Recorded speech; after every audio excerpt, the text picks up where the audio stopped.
एक बार एक गांव उदासनगर में राजेश नाम का लड़का रहता था, जो कि पढ़ाई लिखाई में काफी तेज था। उसके घर वाले उसे आगे की पढ़ाई के लिए गांव से बाहर भेज देते हैं। कुछ दिनों बाद उसी गांव में एक तांत्रिक आता है और गांव के बच्चों को मारकर उनकी बलि चढ़ाता था।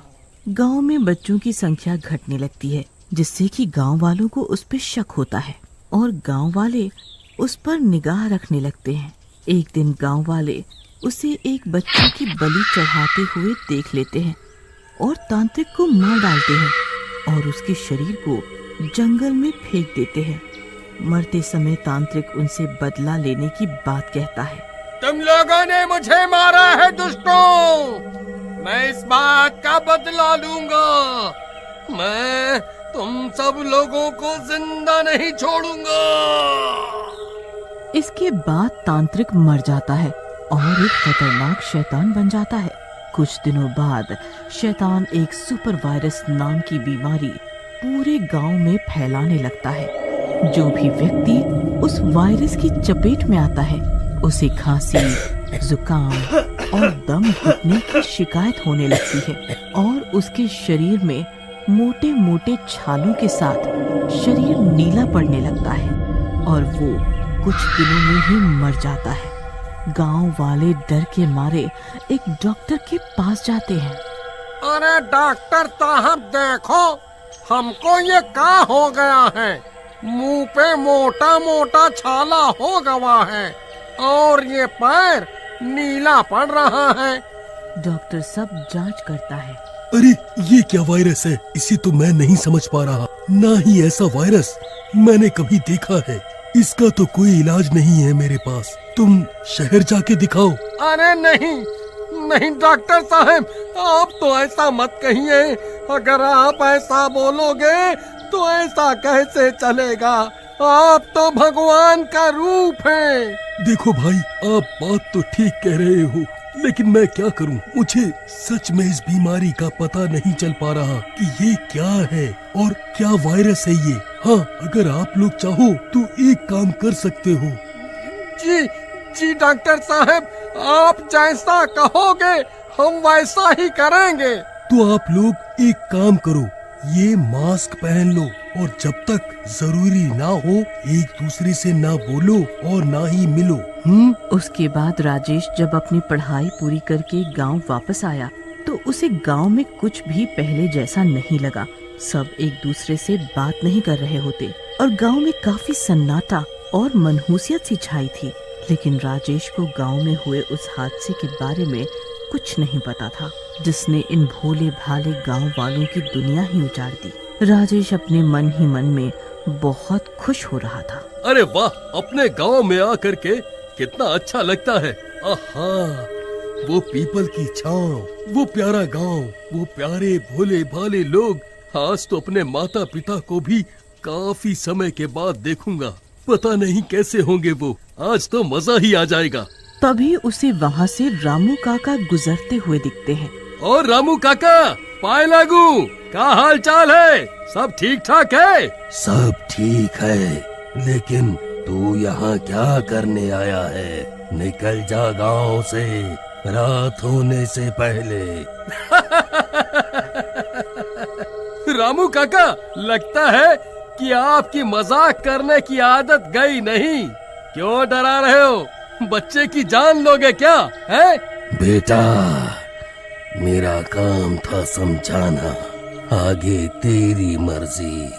ऐसा कह के रामू काका वहाँ से चले जाते हैं। राजेश अपने घर पहुँचता है और अपनी माँ सपना से पूछता है। माँ, ये क्या हुआ? ये गांव वाले मास्क लगा के क्यों घूम रहे हैं और किसी से कुछ बोल भी नहीं रहे? बेटा, अब तुझे क्या बताऊं क्या हुआ यहाँ। जब तू नहीं था यहाँ गांव वालों पर क्या क्या बीती। फिर सपना उसे सारी बात बताती है कि कैसे गांव में एक तांत्रिक आया और उसने कैसे गांव वालों से बदला लेने की बात की। बात सुनकर राजेश हंसने लगता है।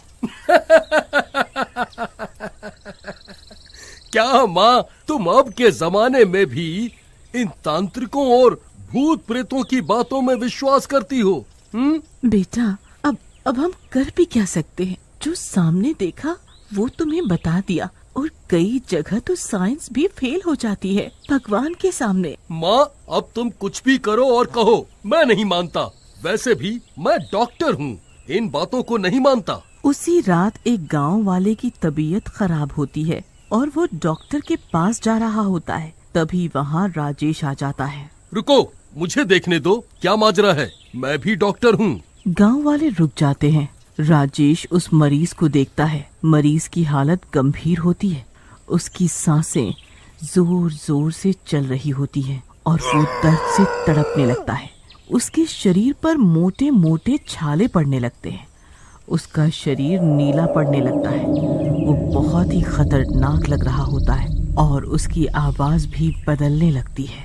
अरे मर गया रे, मुझे मार दो डॉक्टर, बहुत बहुत दर्द हो रहा है।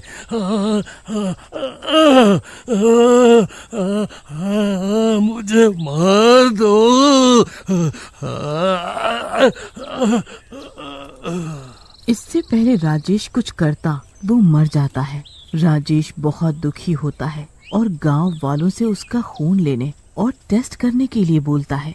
राजेश उस मरीज का खून एक टेस्ट ट्यूब में लेता है और उसी दिन शहर चला जाता है। वो उसे शहर की लैब में टेस्ट करता है और एक सूक्ष्मदर्शी यंत्र से खून के सैंपल को देखता है। वहाँ एक डॉक्टर और मौजूद होता है।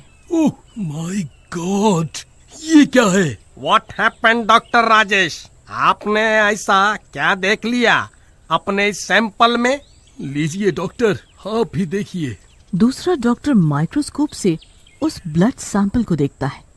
उस सैंपल में रेड ब्लड सेल की जगह तांत्रिक के कई सिर घूम रहे होते हैं जो कि मर चुके होते हैं। दूसरा डॉक्टर भी काफी डर जाता है और राजेश से इस बारे में पूछता है। राजेश, ये किस मरीज का सैंपल है? इसमें तो रेड ब्लड सेल ही नहीं है। रेड ब्लड सेल की जगह किसी आदमी के छोटे छोटे सर घूम रहे हैं ब्लड में। फिर राजेश दूसरे डॉक्टर को पूरी बात बताता है जो उसकी माँ ने उसे बताई थी। देखो राजेश, वैसे तो मैं अंधविश्वासी बातों में नहीं मानता, लेकिन कई जगह हमारी साइंस फेल हो जाती है, क्योंकि जैसे इस दुनिया में भगवान हैं, वैसे ही शैतान भी हैं। तुम्हारी समस्या का इलाज कोई दूसरा तांत्रिक या फकीर ही कर सकता है। उसके बाद राजेश उस सैंपल को साथ में ले लेता है और गांव की ओर चल पड़ता है। जैसे ही राजेश गांव के पास पहुंचता है, उसे तांत्रिक का भूत जो कि हैवान बन चुका होता है वो मिलता है।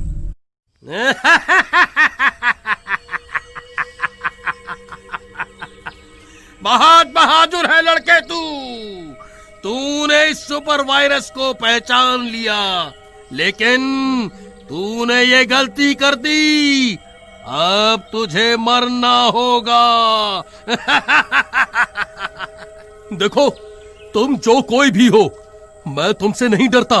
वैसे भी तुम्हारे बारे में मेरी माँ ने पहले ही बता दिया था कि तुम गांव के बच्चों को कैसे मारा करते थे, फिर गांव वालों ने तुम्हें कैसे मार दिया।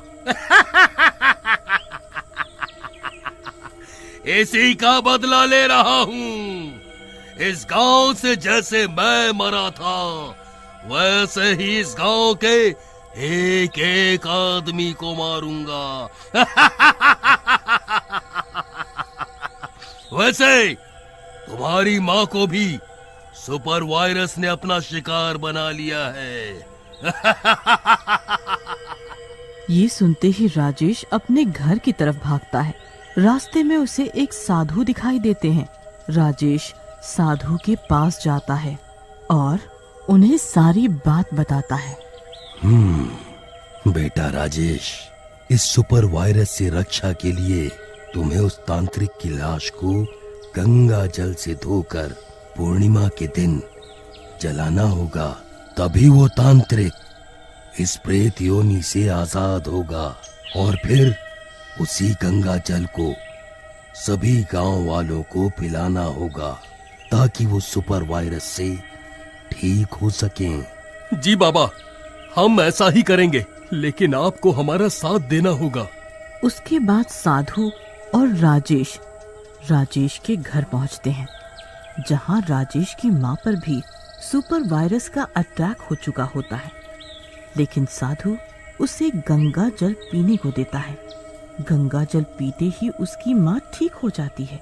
उसके बाद साधु और राजेश तांत्रिक की लाश ढूंढने जंगल जाते हैं। जंगल में उन्हें तांत्रिक की लाश दिखती है। जैसे ही वो दोनों तांत्रिक की लाश के पास जाते हैं, वहां हैवान आ जाता है और साधु को देखते ही गुस्से में आ जाता है। दोस्त, तो तूने मेरी तंत्र साधना में पहले भी टांग अड़ाई थी। मैं तुझे जिंदा नहीं छोड़ूंगा। तांत्रिक, तूने कौन सी साधना की? तू तो बच्चों की हत्या करता था, उनकी बलि देता था। तुझे तो अपने कर्मों का हिसाब ही मिला है। और देख, इत्तेफाक से आज पूर्णिमा भी है। आज हम तेरे इस सुपर वायरस से गांव वालों को मुक्ति दिला देंगे। ये सुनकर तांत्रिक का प्रेत साधु पर हमला कर देता है।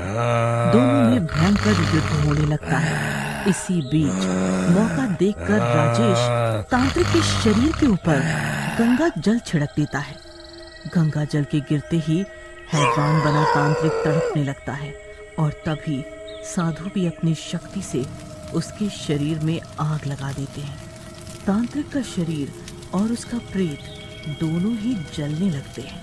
राजेश बेटा, अब तुम एक काम करो, ये गंगा जल नदी के पानी में मिला दो और गांव वालों से बोलो कि उस पानी को पी लें।